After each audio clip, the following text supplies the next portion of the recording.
Hi friends, వదిన మర్దన్ల గాజులు వచ్చినాయట కదా, మీకు తెలుసా? మీరు వేయించుకున్నారా? మా ఊర్లో అయితే అందరూ వేయించుకుంటారట.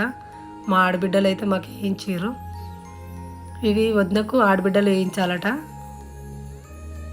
మా వదినకు కూడా గాజులు మేము కూడా వేయిద్దామని చెప్పేసి మా ఊరికి అయితే అందరం మా కైలలో ఫోన్లు వేసుకొని ఒకటే రోజు వచ్చినాము. మా వదిన షాప్లోకి తీసుకొచ్చి నచ్చిన గాజులు తీసుకోమనండి సెలెక్ట్ చేస్తున్నాము. అందరి ఒకటేసారి వేసుకోలేదు కాబట్టి మేమందరం అక్కయ్యలు వెళ్ళాము. ఈమెనే మా వద్దునే,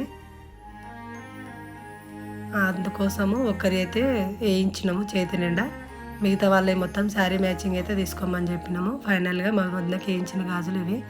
ఎలా ఉన్నాయి ఫ్రెండ్స్? బాగున్నాయి కదా? మాకైతే చాలా బాగా నచ్చినాయి. వెంబడే మళ్ళీ మా వదిన ఏం చేసింది, షాప్లోకి బట్టల షాప్లోకి తీసుకుపోయి మీకు నచ్చిన చీరలు తీసుకోరాక అని చెప్పేసి మాకు నచ్చిన చీరలు అయితే తీసుకొని బొట్టు పెట్టి చేతిలో పెట్టింది ఫ్రెండ్స్.